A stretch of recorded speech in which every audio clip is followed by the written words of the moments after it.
Hello दोस्तों, स्वागत है आप सभी का मेरे YouTube channel the basic knowledge में। आज मैं आपको पटवारी चयन परीक्षा के कुछ ऐसे महत्वपूर्ण प्रश्न लेके आया हूँ जो आपके लिए परीक्षा में अधिक उपयोगी साबित होंगे। तो इन देरी ना करते हुए क्वेश्चनों को शुरू करते हैं। यदि आप मेरे चैनल पर नए हों तो चैनल को सब्सक्राइब करें और बेल आइकन को प्रेस करना ना भूलें, क्योंकि ऐसे ही अच्छी वीडियो हमारे चैनल पर हम लाते रहते हैं जिसका नोटिफिकेशन आपको सबसे पहले प्राप्त हो। तो चलिए वीडियो को शुरू करते हैं। तो हमारा पहला क्वेश्चन है, लोकसभा के सदस्य की न्यूनतम आयु क्या होती है? 35 वर्ष, 25 वर्ष, 20 वर्ष, 21 वर्ष। तो इसका आंसर होगा हमारा 25 वर्ष।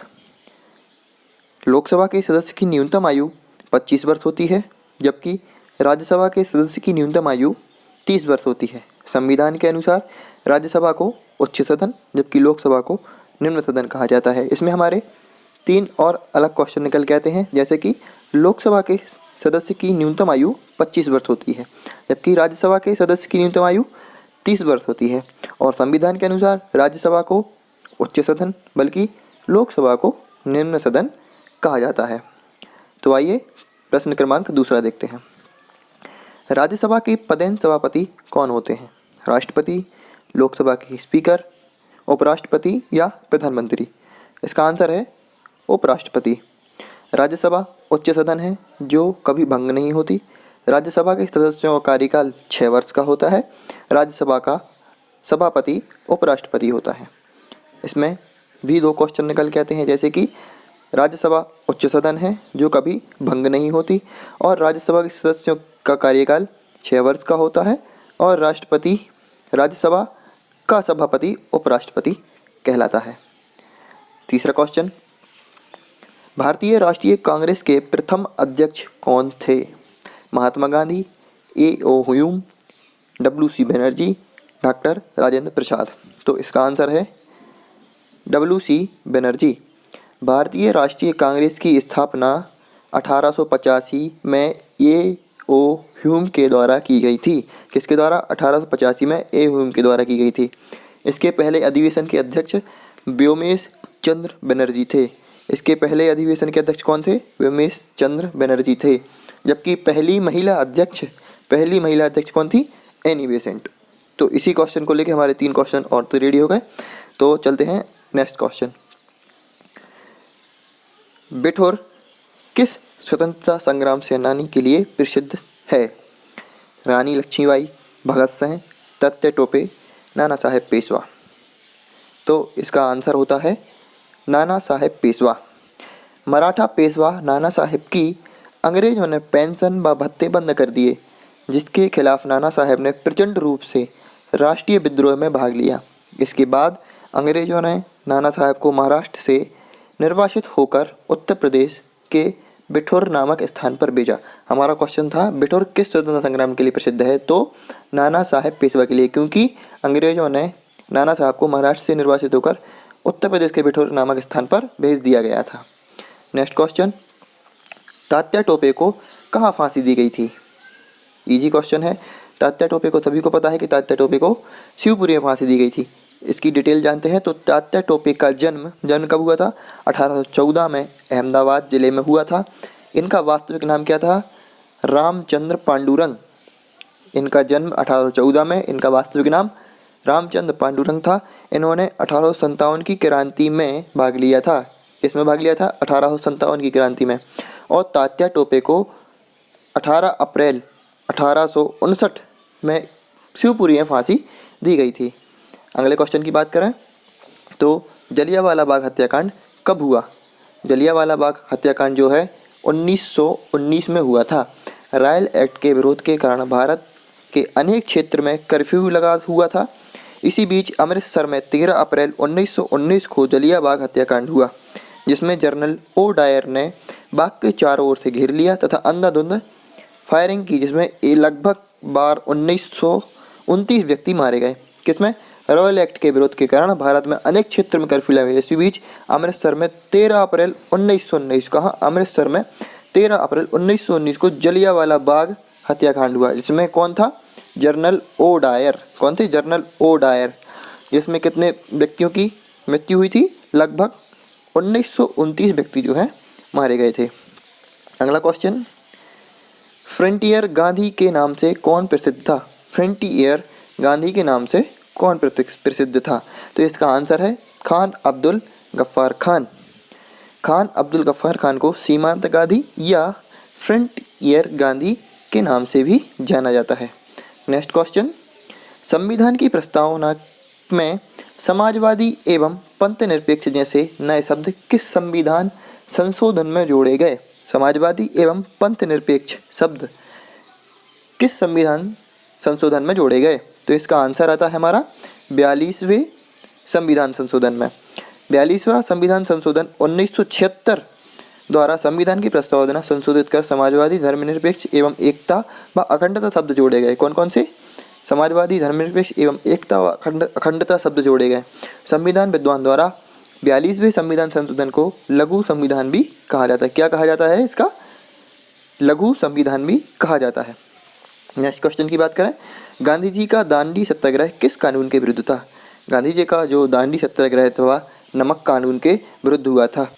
गांधी जी ने सविनय अवज्ञा आंदोलन प्रारंभ करने के पहले 12 मार्च 1930 को अपने 79 समर्थकों के साथ साबरमती आश्रम की यात्रा की, जो लगभग 322 किलोमीटर थी। इन्होंने 6 अप्रैल को दांडी पहुंचकर नमक कानून तोड़ा। कब? 6 अप्रैल को पहुंचकर दांडी यात्रा पहुंचकर नमक कानून तोड़ा। अगले क्वेश्चन की बात करें तो चचई जलप्रपात किस जिले में है? चचई जलप्रपात जो है रीवा जिले में है। चचई जलप्रपात रीवा जिले में बीहड़ नदी पर स्थित है, जिसकी ऊंचाई लगभग 130 मीटर से अधिक है। अगला क्वेश्चन की बात करें तो नागरिकों के लिए एक समान सिविल संहिता का प्रावधान संविधान के किस अनुच्छेद में है? तो इसका उत्तर जो है 44वें संविधान अनुच्छेद में है। नीति निर्देशक तत्व के अनुच्छेद 44 में नागरिकों के लिए एक समान सिविल संहिता का प्रावधान है। नीति निर्देशक तत्वों का वर्णन संविधान के भाग 4 में मिलता है। अगले क्वेश्चन की बात करें, मध्य प्रदेश में 1857 का स्वतंत्रता संग्राम कहाँ शुरू हुआ था? मध्य प्रदेश में 1857 का स्वतंत्रता संग्राम कहाँ शुरू हुआ था? जो है नीमच में। सबसे पहले कहाँ हुआ था? नीमच। 1857 को भारत का प्रथम स्वतंत्रता आंदोलन कहा जाता है। मध्य प्रदेश में 1857 का स्वतंत्रता संग्राम नीमच से शुरू हुआ था। 3 जून 1857 को नीमच की पैदल यात्रा तथा घुड़सवारी टुकड़ों के विरोध प्रारंभ किया गया था। नेक्स्ट क्वेश्चन, संविधान की किस अनुसूची में भारतीय भाषाओं का उल्लेख है? संविधान की किस अनुसूची में भारतीय भाषाओं का उल्लेख है? तो इसका आंसर है 8वीं अनुसूची में। संविधान की 8वीं अनुसूची में 22 भारतीय भाषाओं का उल्लेख है। मूल संविधान में 14 भाषाएं थी। बाद में 1976 में सिंधी, 1992 में कोंकणी, मणिपुरी, नेपाली और 2004 में मैथिली, सांदली, डोंगरी व बोडो जैसी जोड़ी गई भाषाएं। तो यह 8वीं अनुसूची में जोड़ा गया। इसके बाद सागौन किस क्षेत्र में बहुतायत में उगता है? सागौन का जो पेड़ है वह किस क्षेत्र में बहुतायत में उगता है? तो इसका आंसर है मध्य भारत में। भारत में सागौन वन दूसरे स्थान पर आता है। भारत में सागौन वन क्या है? दूसरे स्थान पर आता है। सागौन वन के दृष्टिकोण से मध्य भारत का प्रथम स्थान है। किसका है? मध्य भारत का प्रथम स्थान है। विशेषकर मध्य प्रदेश में सर्वाधिक सागौन वन है। किसमें है? मध्य प्रदेश में सर्वाधिक सागौन वन है। अगला क्वेश्चन, पचमढ़ी किस पर्वत श्रृंखला पर स्थित है? तो इसका आंसर है पचमढ़ी सतपुड़ा पर्वत श्रृंखला पर स्थित है। पचमढ़ी मध्य प्रदेश का एक प्रमुख दर्शनीय स्थल है। पचमढ़ी सतपुड़ा पर्वत श्रृंखला पर है। पचमढ़ी में मध्य प्रदेश की सर्वाधिक वर्षा दर्ज की जाती है। पचमढ़ी में मध्य प्रदेश की सर्वाधिक वर्षा दर्ज की जाती है। अगला क्वेश्चन, चंद्रशेखर आजाद किस जिले में पैदा हुए थे? चंद्रशेखर आजाद जो हैं वह किस जिले में पैदा हुए थे? तो उनका जन्म जो है झाबुआ में हुआ था। चंद्रशेखर भारत के प्रमुख क्रांतिकारी थे। इनका जन्म 23 जुलाई 1906 में मध्य प्रदेश के झाबुआ जिले में हुआ था। इनका जन्म भावरा ग्राम में हुआ था। भावरा ग्राम के झाबुआ जिले में हुआ था। वर्तमान में अलीराजपुर जिले में है। यह वर्तमान में जो भावरा ग्राम है वह कहाँ है? अलीराजपुर जिले में है। पहले हुआ था झाबुआ में। चंद्रशेखर आज़ाद की मृत्यु प्रयागराज में अल्फ्रेड पार्क में हुई थी। कहाँ हुई थी? प्रयागराज के अल्फ्रेड पार्क में इनकी मृत्यु हुई थी। अगला क्वेश्चन, लोह पुरुष किसे कहते हैं? तो लोह पुरुष किसे कहते हैं, इसका आंसर है सरदार वल्लभ भाई पटेल। सरदार वल्लभ भाई पटेल ने आज़ादी के बाद विभिन्न रियासतों के एकीकरण में महत्वपूर्ण योगदान दिया। सरदार वल्लभ भाई पटेल को सरकार की उपलब्धि बरदौली सत्याग्रह के बाद मिली। अपने योगदान के कारण उन्हें लोह पुरुष से संबोधित किया गया। तो अगले क्वेश्चन देखें। अगला क्वेश्चन है, भारत छोड़ो आंदोलन किस दिन प्रारंभ हुआ था? भारत छोड़ो आंदोलन जो है कब प्रारंभ हुआ था? तो इसका आंसर है 9 अगस्त 1942 को। भारत छोड़ो आंदोलन का प्रस्ताव 8 अगस्त 1942 को कांग्रेस ने मंजूर किया एवं भारत छोड़ो आंदोलन का शुभारंभ कब हुआ? 9 अगस्त 1942 को हुआ। इसी आंदोलन में गांधी जी ने करो या मरो का भी नारा दिया। इसी आंदोलन में गांधी जी ने करो या मरो का नारा दिया। यह गांधी जी का अंतिम अखिल भारतीय आंदोलन था। गांधी जी का कौन सा था? अखिल भारतीय आंदोलन था, जो कि अंतिम आंदोलन था। अगला क्वेश्चन, स्वराज हमारा जन्मसिद्ध अधिकार है किसने कहा था? स्वराज हमारा जन्मसिद्ध अधिकार है, यह कहा था बाल गंगाधर तिलक ने। स्वराज मेरा जन्मसिद्ध अधिकार है, यह नारा राष्ट्र के गर्म दल के प्रमुख नेता बाल गंगाधर तिलक ने दिया था। बाल गंगाधर तिलक किस दल के नेता थे? गर्म दल के नेता। अगले क्वेश्चन की बात करें, महात्मा गांधी का जन्म किस वर्ष हुआ था? महात्मा गांधी का जन्म जो है 1869 में हुआ था। महात्मा गांधी का जन्म 2 अक्टूबर कब हुआ था? 2 अक्टूबर 1869 को गुजरात के पोरबंदर में हुआ था। यह भारत के प्रमुख व्यक्ति रहे। इनकी मृत्यु कब हुई? 30 जनवरी 1948 को हुई। ठीक है, इसके अगले क्वेश्चन की बात करें तो 21वां क्वेश्चन है, भारत का राष्ट्रगीत किसने लिखा? भारत का राष्ट्रगीत जो है किसने लिखा? इसका आंसर है बंकिम चंद्र चट्टोपाध्याय। बंकिम चंद्र चट्टोपाध्याय ने उपन्यास आनंद मठ में, किसमें? आनंद मठ में भारत के राष्ट्रीय गीत वंदे मातरम का वर्णन किया। इसमें 26 जनवरी 1950 को स्वीकृति प्रदान की गई। कब? 26 जनवरी 1950 को। अगला क्वेश्चन, संविधान में नागरिकों के मूल अधिकार कितने हैं? संविधान में जो है नागरिकों के मूल अधिकार कितने बताए गए हैं? वो हैं 6। भारतीय संविधान के भाग 3 में मूल अधिकारों का वर्णन किया गया। भारतीय मूल अधिकार 6 हैं। पहला, समता व समानता का अधिकार, स्वतंत्रता का अधिकार, शोषण के विरुद्ध अधिकार, धार्मिक स्वतंत्रता का अधिकार, संस्कृति व शिक्षा का अधिकार, संवैधानिक उपचारों का अधिकार। ठीक है, ये हमारे 6 जो हैं मूल अधिकार बताए गए हैं। अगला क्वेश्चन, रामकृष्ण मिशन किसने स्थापित किया? रामकृष्ण मिशन जो है वह किसने स्थापित किया? तो इसका आंसर है हमारा स्वामी विवेकानंद। स्वामी विवेकानंद का जन्म कब हुआ था? 12 जनवरी 1863 में हुआ।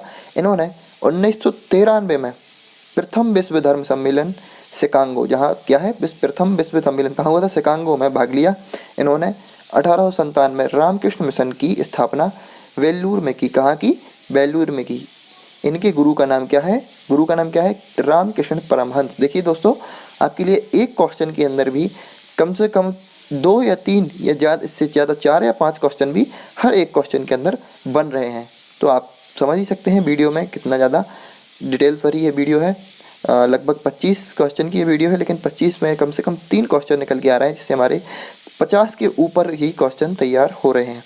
अगले क्वेश्चन की बात करें, सुभाष चंद्र बोस द्वारा गठित सेना का क्या नाम था? सुभाष चंद्र बोस जी ने जो सेना गठित की थी उसका नाम क्या था? आज़ाद हिंद फौज। सुभाष चंद्र बोस भारत के प्रमुख व्यक्ति थे। आज़ाद हिंद फौज का गठन, देखिए आज़ाद हिंद फौज बताया था इसमें, इसका गठन कब हुआ था? जो 1942 में हुआ। अक्टूबर 1943 में आज़ाद हिंद फौज का सर्वोच्च सेनापति बनाया गया। इन्हें जो है कब बनाया गया? 1943 में आज़ाद हिंद फौज का सर्वोच्च सेनापति बनाया गया। 1943 में सुभाष चंद्र बोस ने आज़ाद हिंद फौज सरकार की स्थापना की। अगला क्वेश्चन जो कि हमारा लास्ट क्वेश्चन है, भारत के संविधान की प्रारूप समिति के अध्यक्ष कौन थे? तो जो संविधान की प्रारूप समिति उसके अध्यक्ष थे डॉक्टर भीमराव अंबेडकर। सॉरी, इसमें ये सा आंसर दिया है, ये हमारा गलत है। भीमराव अंबेडकर भारतीय संविधान की प्रारूप समिति के अध्यक्ष थे। भारत संविधान में अनेक अमूल्य योगदान के कारण उन्हें संविधान का पिता कहा जाता है। किसे कहा जाता है? डॉक्टर भीमराव अंबेडकर को। तो दोस्तों ये थे हमारे कुछ महत्वपूर्ण 25 क्वेश्चन आंसर जो हमारे कंप्लीट हो गए हैं। अब यदि आपको वीडियो पसंद आया हो तो वीडियो को लाइक करें और हाँ, बेल आइकन को ज़रा दबाना ना भूलें, क्योंकि हम ऐसे वीडियो आपके लिए लाते रहते हैं तो जिसका नोटिफिकेशन आपके पास सबसे पहले पहुँचे। वीडियो अच्छी लगी हो तो लाइक और चैनल को सब्सक्राइब जरूर करें। धन्यवाद।